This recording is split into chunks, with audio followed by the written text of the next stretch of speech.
150 kakapulisan magabantay sa New Year countdown sa Bacolod New Government Center. 46 ka mga community firecracker zone gindesignar sang BFP Bacolod. Mga balita national, DOH naka-record sang 41 na kamakaso sang fireworks-related injuries. Issue sa West Philippine Sea kalakip sa talakayon sa pagbisita ni Presidente Marcos sa China.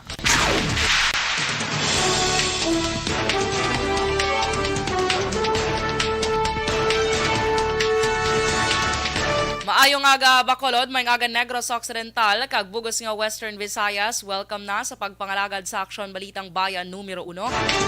Karon nga adlaw, Sabado, Desyembre 31, 2022.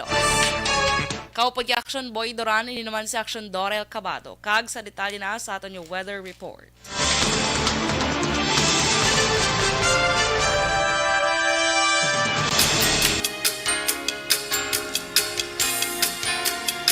Ang shear line nag-apekto sa nasilangan niya bahin sa Southern Luzon. Ang northeast monsoon naman nag-apekto sa nabili niya bahin sa Northern Luzon kag Central Luzon. Ang Western Visayas lakip ng Negros Occidental kag syudad sang Bacolod ang mangin magalumo ng kalangitan nga may pagpanalithi bangod sa localized thunderstorms. Mahinay tubtob kasarangan nga huyop sang hangin gikan namin na silangan ang mabatyagan sa isla sang Negros. Ang baybayon ang mangin makanay tubtob kasarangan ang pagdapya sang balod. Ang adlaw kung magabutlak las 6:05 sining aga kag matudod naman las 5:36 karon sa hapon. Ang temperatura sa bugos nga Negros Occidental ang yara sa 25 to 30 degrees Celsius. Kag sa mga detalye na sa balita lokal.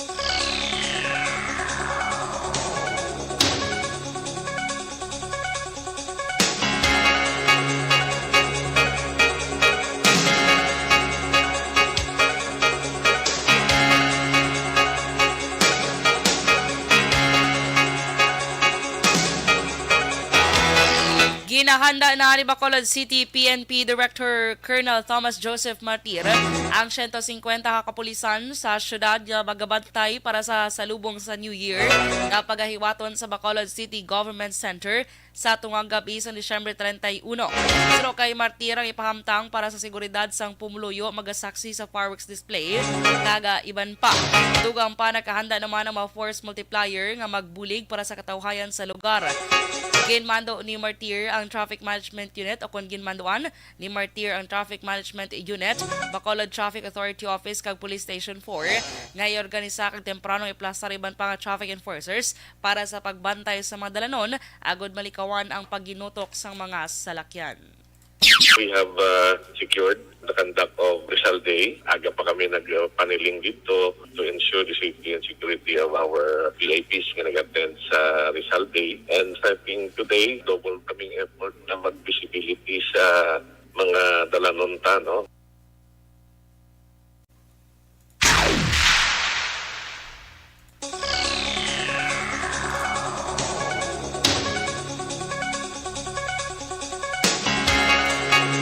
May paghanda na ang Bacolod City Police Office para sa pagsugalaw sa bagong tuig. Suno kaya BCPO City Director Colonel Thomas Joseph Martir, doble ang pagpaninguha sa kapulisan sa syudad kag tanan ginaobligar nga mag-perform sa ila obligasyon agud mapasiguro ang seguridad sang pumuluyo.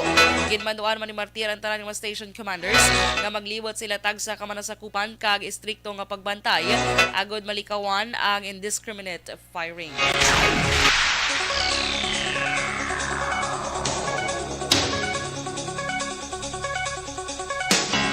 Gindesignar sa Bureau of Fire Protection Bacolod City ang 46 ka mga community firecracker zone kag firecracker exhibition sa syudad sa Bacolod. Sandig sa listahan niya ginhatag sa BFP ang mga areas ang ginalakipan sang bakante nga lote, covered courts, basketball courts kag open spaces. Ang BFP nagakandak na sang fire truck visibility kag nagadeploy sang personnel nga mag-standby agud magresponde in kaso mayara sa mga insidente. So kaya City Fire Marshal Chief Inspector Rodel Legaspi. Kapugusan niya 11 ka mga fire truck ang naka-standby nga magaresponde. Kag iniyang gikan sa BFP Bacolod Central Office, kag substation sa Lopez Haina, Rodriguez, Libertad, Granada, Mansilingan, Sumag, kag Pahanukoy. Nagpanugyan man ang hensya sa publiko nga mangin mahinalungon sa pagsug-alaw sang bagong tuig agud malikawan ang fire incidents kag aksidente.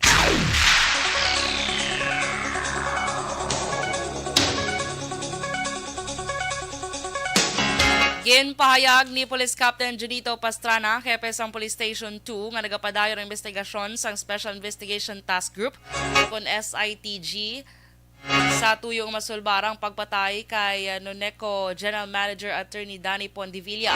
Pero kay Pastrana, nakakuha na sang kopya sang CCTV ang SITG apan nagpangabay nga hindi maghatag sang specific nga impormasyon tungkol sa ilap na ginaproteksyonan ang tao nga naghatag sang kopya kag sa handom nga hindi maguba ang dalagan sa investigasyon. Din klaro man ni Pastrana nga hindi motor riding ang suspetsado sa pagpatay kay Pondivilla nga mas nagpabakod sa ila ginauyatan nga ebidensya gikan sa mga tao nga naghatag o kung naghatag sang impormasyon.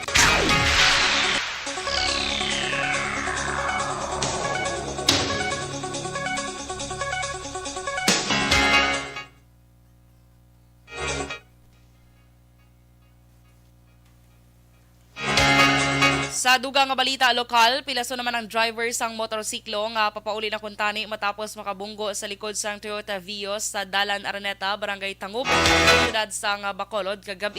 Ginkilalang driver sang motorsiklo nga si Joe Ramel Dordas, 37 anyos, kag residente sang Purok Ramos, Barangay Dulao, sa siyudad sang Bago, samtang bulbado naman nga salakyan amo ang Toyota Vios.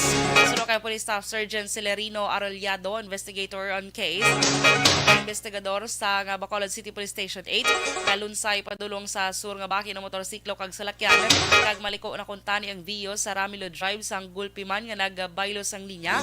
Ang motorsiklo pakadto sa center lane kanalabot ang likod nga bakin sang salakyan, rason nga tumba ang motorsiklo. Palayag sang investigador nga madasig ang pagpadalagan sang driver sang motorsiklo kag ginaligar nga hubog. Gilayon man nga ginpadulungan sang rescue team ang area kag ginatagan sang first aid ang biktima.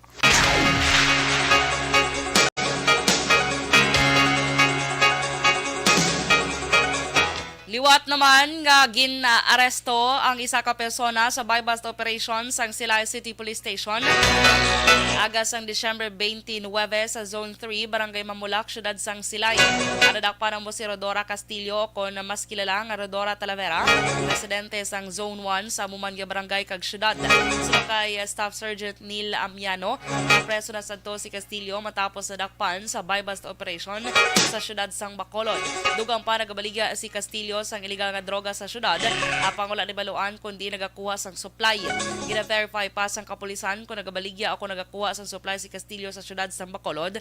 Bangod sa monitoring, nagpadulong ini sa Bacolod. Preso karon si Castillo sa custodial facility sang Silay City Police Station kag pasakaan naman sa kaso nga paglapas sa kag paghupot kag pagbaligya sang iligal nga droga.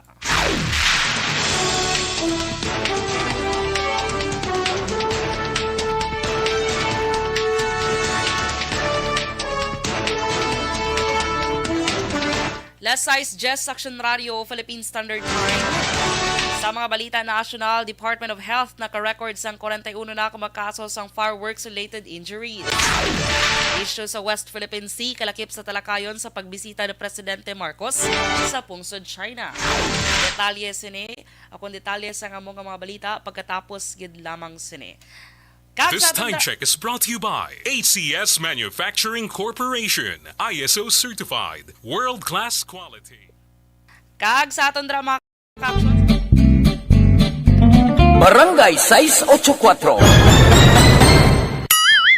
Drama komedya nga nagatalakay sa mga hitabo sa kabuhi, isyu politikal, siyensya, kag kinaugali sa surut kag guwa sang pungsod Pilipinas. Oh my God!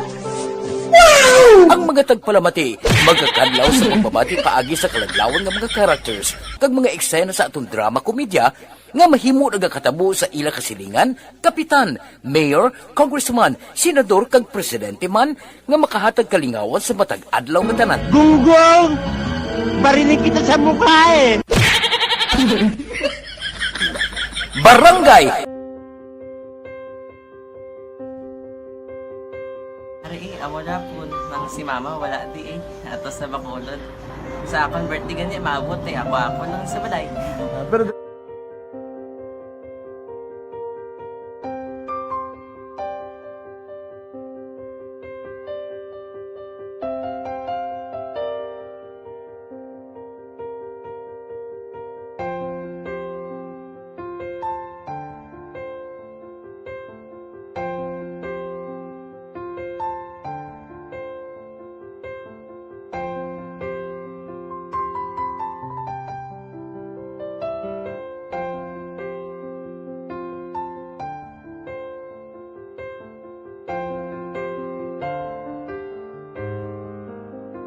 kamusta man?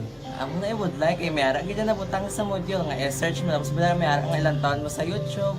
Di way ka man gamitan. Di laktawan lang danay. Tapos ano naman, ubra ko ng blason. Brown na daw singaw na pasensya ma'am. Paano ka nakapadala sulat? Nagulam na ko sa akon nga friend nga si Regine bala. Sa kay ay. Nang wala ka cellphone. Wala mo sa ina. Pero sino to Facebook? Imo to Facebook account. Bali, paano ka nakabalo nga may Hindi kasi sugad ni Lola sa akin. Siya Oo. nagtulo sa akin nga kamo bala nang nabatian niya sa Action Radio sang aga gito. Oo. Yun ang bala nga isulat ko kung anong imukon. Ng pag sa page, i-like, i-share kana. Pinasunod mo tanan ni ano. Isunod ko lang man. Okay. Pero ka-expect ka na nga makadaog ka. Wala pagid kay daw gusto mo ako do ano naman daw gusto ko basta daw hindi ko pa siya ma-expect nga madaog. Wala nga makita sila sa ARB 4-piece lang. Amo na gani pagkabati ko kay Fritz Alanga, ari ay pamati ka mo. May gin-offer ang Action Radio sa mga purpose na kubos na eskwela. Primary kag secondary kam na. For bugtaw. I-records ang kinanglanong makapasisikpar ka na. Yung kukaw ko niya. Karoon siya sa umuan kung ano man natin. Update mo na siya. Matinandao na siya. Damo to, nugid na siya. Niya padala ko na tula hasta imo mga base ko makadaog ka man ra ko tatugan ko balala. Di siling ko sa iya, ako bala. Kung ano ang akong ginatulo sa iyo mo, kikayuan mo na. Pagdaswang, ang Action Radio, amo na siya ang toy-toy sa akon. Manakabati ako kay tungod nga idol kong Action Radio nga permi ko daga pamati hasta magapon. Kung itandaan ko nga program nila, mga angkormanda, kisiling ko pasalamatan tagin ng Action Radio. Kaya pag-upin siyang panawagan, napatian ko dayon. Kag nabuligan, kag nadala ka sa takpay. Dapat mong ginanga salamatan ang Action Radio, ang tanan na reporter dirakay. Kung wala ako nagapamatik kami sa Action Radio, wala kakaabong sa premium sa Action Radio. Kaya wala kita kapamatik. Tungod sila kay ara ako sa Action Radio. Maskin gubaon na nga, nakabati ko. Inga na tanong sa Diyos ang pagubay na pamati ka. Kaya nga mo ito nga pag-abay ko. Fred sa lang agitayan ng mo ito. Sige. Imunak lang. Dako na bulit siya. Kabulig gid na siya kay magamit mo sa module mo di. Kung sample mag-research ka mo. Hindi ka na mabudlayan. Nga maka-research ka. Sige. Ano pasalamatan ka? Madaming salamat sa iyong action, John Diaz, sa tanan-tanan nga sa action. Madaming salamat sa inyong cellphone sa bong. Dapat pa ka mabuligan.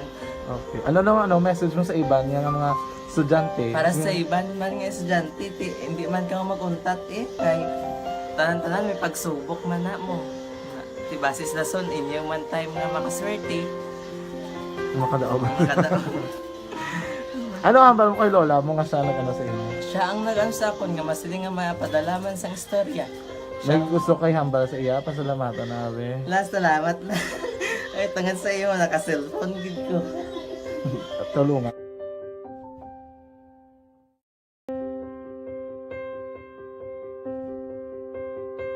Ari, amo na po, nang si mama wala di eh. Atos na Bacolod. Sa akong birthday gani, maabot eh. Ako lang sa balay. Pero Last size, Desisayas Action Radio, Philippine Standard Time. Balik sa Action Balitang Bayan, numero 1, detalye na sa Balita Nasyonal.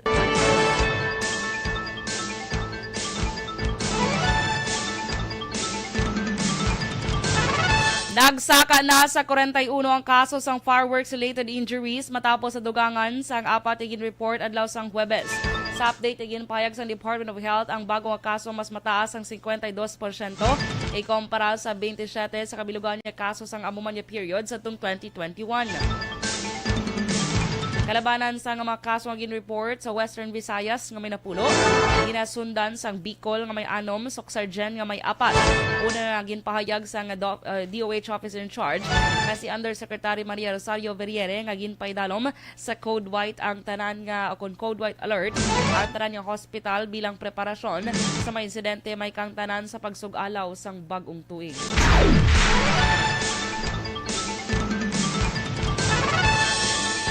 Panindugan naman ni Presidente Ferdinand Bongbong Marcos Jr. ang kinamatarong sang Pilipinas sa West Philippine Sea sa natala ng pagpag-istorya sini kay Chinese President Xi Jinping.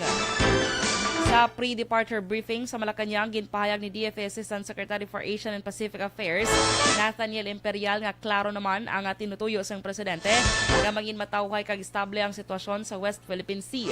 Sulod kay Imperial, talakayo ni Presidente Marcos ang bilog nga bilateral relations sang Pilipinas kag China positibo man o sensitibo nga aspeto kalakip ang aktibidad sa China sa ginaagawan nga teritoryo. Hindi man limitado lang sa maritime issue ang relasyon sa duha ka pungsod apisar kanibaluan sang presidente ang importansya sa mga issue sa interes sang pungsod kag sa mga Pilipino. Kadungan sini padayon man ang presidente sa pagpahistorya kay Xi Jinping angot sa oil and gas exploration.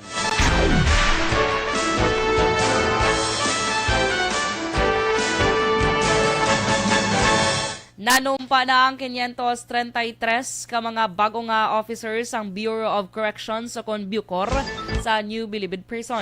Ini na ikaduwa nga batch sa mga bagong correction officers nga na-hire sa idalon sang pagpamuno ni Bucor Acting Director General Gregorio Katapang Jr. Ang nasambit nga oath-taking ang ginpangunahan mismo ni Katapang sa diin gintawag niya ang mga ini nga bagong dugo ng Bureau of Corrections kadungan sa paglahog nga luyag niya bakunahan sang anti-corruption vaccine agon hindi masundan pa sa naglain-lain nga insidente nga natabo sadto sa sulod sang NBP nga ginalakipan sang pila ka mga opisyal sini nga involvado sa mga korap nga illegal nga buluhaton. Kalakip sa 533 ka newly hired Bucor Correction Officers ang yara sa 329 ka mga kababainhan kag 204 nga kalalakinan. Dako man kada moon diri among lunsay criminologist kag licensed teachers samtang yara naman sa 289 ang natala na ma-assign sa New Bilibid Prison.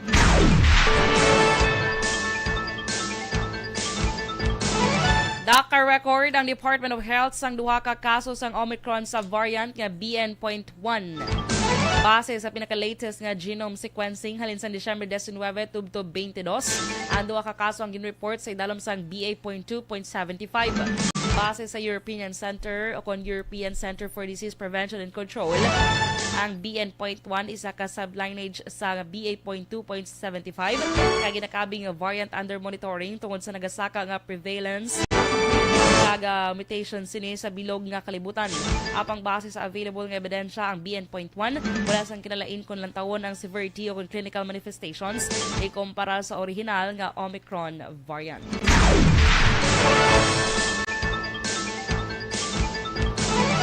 Liwat nga ginpasidunggan ni Presidente Ferdinand Marcos Jr. ang mga overseas Filipino workers o OFWs nga nagasakripisyo hindi lamang para sa ilang pamilya kundi para sa bugos nga Pilipinas.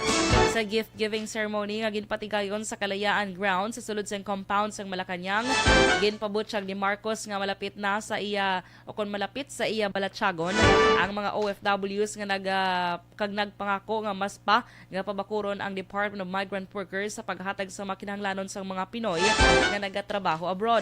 Dugang pa ni Marcos nga luyag niya pasalamatan kakatagan pasidungog ang mga ginakabig nga mga bago nga baganihan nga mga OFWs kag para sa tanan nga nahimo sa maini para sa ila pamilya kag sa pungsod.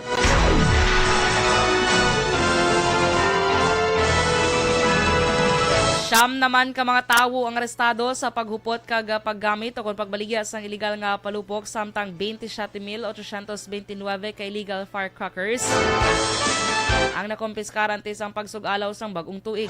Pero kay PNP spokesperson Police Colonel Jean Fajardo, 361,968 pesos nga balor sa mga illegal firecrackers na nakompiskar halin pa sang Disyembre 16. Damlag pagi na pahanumdum sang PNP ang publiko nga mag-obserbar sa mga regulasyon kag malayi angot sa pagbaligya kag paggamit sang firecrackers kag pyrotechnics. Diwat na ginpabutyag ni Fajardo nga tagsa ka mga komunidad dapat may gindesignar nga firecracker display zone kag community display area. Pila ka mga klase sang firecrackers nga pwede gamiton sa mga fireworks display areas. Amo ang baby rocket, bawang, El Diablo, Judas Belt, paper caps, pulling of strings, kay rocket, kaga small triangulo. Samtang pahayag sa nga PNP nga tanan nga pyrotechnic devices o kon pailaw ang magamit sa agwa sang mga designated area o kon sa balay pagluwas sa type 4 pyrotechnic devices.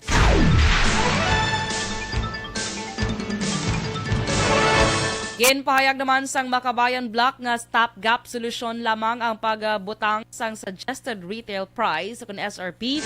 Kag ginpahayag nga kinahanglan suportahan ang Marcos administration o sang Marcos administration ang lokal nga mga mangunguma. Ginpahayag ni Alliance of Concerned Teachers Representative Franz Castro nga magluwas sa plano sa Department of Agriculture o DA nga mag-implementar sang 250 pesos kada kilo nga SRP sang pula nga Bombay kinahanglan maghatag man ang administrasyon sang subsidy sa mga mangunguma.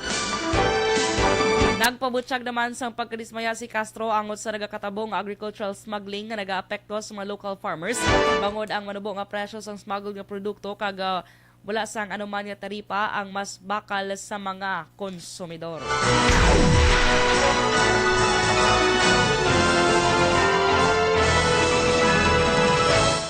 Natala na naman nga ipanagtag sang Government Service Insurance System kon GSIS ang 100 milyon subsidy ang mga anak nga miyembro. Ginpahayag ni GSIS President kag General Manager Wick Veloso nga ang GSIS Educational Subsidy Program para sa karon nga academic year may ginpain nga 10 milyones pesos ng financial assistance sa 10,000 ka mga kwalipikadong anak sa GSIS members. Kada estudyante ang magabaton sang tag 10,000 pesos per academic year. Sa nasambit nga programa, mayara sa nga 12,000, 140 ka aplikante ang ilang nabaton sa bugos nga pungsod. Sa 10,000 ka mga selected grantees, 23% gikan sa South Luzon, kag Mindanao, 22% gikan sa North Luzon, kag 20% sa Visayas. Samtang nabili naman nga 12% ang gikan sa Metro Manila. Napili ang mga grantees base sa employment status sa mga miyembro amuman ang annual basic salary kag loan payments.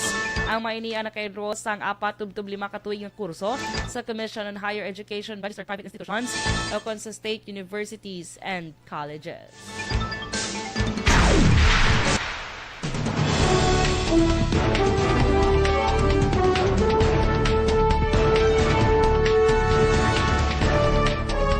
Last size 24 Action Radio Philippine Standard Time kag inyo pamatiyan ang bugos ka detalye sa Action Balitang Bayan numero 1. Karon nga adlaw Sabado Disyembre 31 mga ka-aksyon 2022. So pilan lang ka oras magasaulog na kita sang bagong tuig. Sabay pa nga year 2023 ang mas mangin ang mabidungahon kag mahamongayaon sa aton nga tanan mga ka-aksyon. Good morning sa tanan nga naga-monitor sa radyo kag via Facebook Live maayong aga sa inyo. Balikay kita sa Action Balita Morning Edition. Kuna kay Action Boy Duran kag of course Action Dorel Cabato. Una sa balita, una sa action. Standby ta subong maka-action na sa action report, second portion with Action Fred sa Langga. Una sa balita, una sa action sa Bacolod, Action Radio.